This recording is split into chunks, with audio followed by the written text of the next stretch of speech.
বাৎসরিক যে ইসলামী সম্মেলনগুলো, ইসলামিক মাহফিলগুলো যে গ্রামগঞ্জে, শহরে, নন্দরে, ঘাটে, গঞ্জে সব জায়গায় যে বাৎসরিক মাহফিলগুলো যে হয়। আচ্ছা, বাৎসরিক মাহফিল বলতে কি বোঝায়? মানে বছরে একবার। সেই বছরে একটা নির্ধারিত একটা টাইম আছে, নির্ধারিত একটা ডেট আছে, নির্ধারিত একটা সময় আছে, নির্ধারিত একটা দিন আছে। সেটাকে বলে বাৎসরিক মাহফিল। তো বাৎসরিক মাহফিল হচ্ছে পাশে আমাদের গ্রামের সাইডে। সেই মাহফিলের এক সাইডে ডিজে কনসার্ট। তারাও মুসলমান। যারা বাৎসরিক মাহফিল যেদিন অনুষ্ঠিত হচ্ছে, তার পাশেই তার পাশের প্রতিবেশীরা কয়েকজন মিলে, যুব সংগঠন মিলে ডিজে কনসার্ট লাগায়া দিছে। আচ্ছা, তারা কোন ধরনের মানুষ? মানে তারা কি এই জগতের মানুষ নাকি মঙ্গল গ্রহ থেকে উঠে এসেছে? বিষয়টা তো এটা না। বিষয়টা এটা, এই লাল সবুজের বাংলাদেশে বসবাস করে, এই লাল সবুজের বাংলাদেশেই থাকে, একই মহল্লাতেই থাকে। একই মহল্লাতে বাৎসরিক মাহফিলের ডেট ফালাইছে, সেই দিনে ইসলামী জালসা হবে, পাশে তারা কনসার্টের আয়োজন করছে।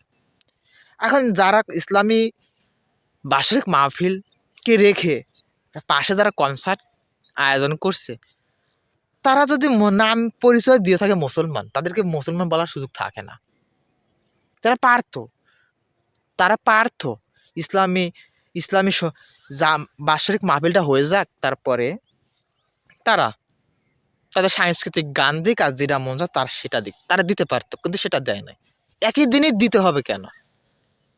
তারাও মুসলমান। এই যে মুসলমান, তারাও ইমানের দাবি করে, তারাও ইমানের দাবি করে, তারাও হিদায়তের বাণী হবে ওখানে। তারা ওখানে জাহান্নামে যাওয়ার জন্য গানই যথেষ্ট। মানুষ কিন্তু সব জায়গাতেই যাবে। কিন্তু আমার একটা কথা, একই সমাজে বসবাস করে এরকম ধরনের যদি কালচার, সাংস্কৃতিক কথাবার্তা এরকম ধরনের তারা যদি একটা সাংস্কৃতিক অনুষ্ঠান দেয় সেই মাহফিলের সাথে, সেটা কিন্তু গ্রহণযোগ্য না। তারপরও গ্রামের লোক, মাতব্বররা সাইলেন্ট, চুপ, কথা বল না। গ্রামের মাতব্বররা চাইলে তাদেরকে অ্যাকশন নিতে পারতো, কিন্তু গ্রামের মাতব্বররা সাইলেন্ট, চুপ, রেসপন্স নাই। মানে ডাল মে কুছ কালা হে, কাবাব মে হাড্ডি হে। সামনে নির্বাচন, কোনো কিছু বলা যাবে না, ভোট হারানো যাবে না, এই ভয়ে দুটোটাই চলতেছে। কিন্তু মানুষের বিবেকে যদি কাজ না করে, গ্রামে মাতব্বরদের কোনো কাজ হবে না। তারা নামে মুসলমান হইলেও, তারা সাংস্কৃতিক অনুষ্ঠান করলো বাৎসরিক মাহফিলের সাথে, তাদেরকে আমি মুসলমান বলতে পারি না।